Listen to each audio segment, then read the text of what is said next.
I stepped back in for a few minutes.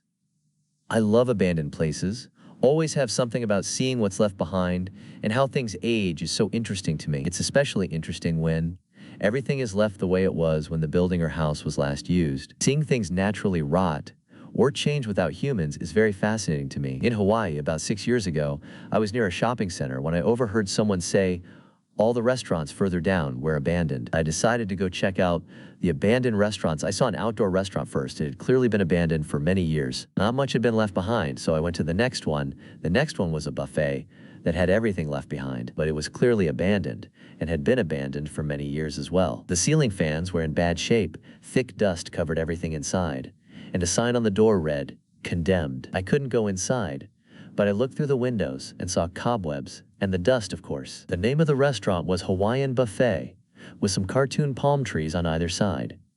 Lastly, there was an abandoned subway that had pretty much been gutted. The subway was in the worst shape.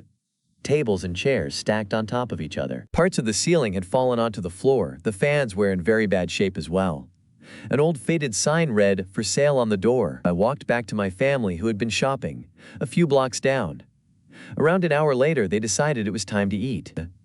I told them all the restaurant further down were closed, but they didn't listen. Well, going back to that same area, an hour later, all three restaurants were open and fully functional. The buffet was clean and the doors were open with lots of people eating food. The bar had people packed around it, mainly drinking. And of course, the Subway was open with a few people in line. We decided to eat at Subway. I went back to that same area the next day, and all the restaurants were abandoned again. I know it was the same area too, because of the names of each of the restaurants. My family just assumed it was several blocks further than we had gone the day before, since they did not pay much attention to the names or the other restaurants I had seen the day before. I went back in 2022, and the restaurants were still abandoned and in slightly worse shape.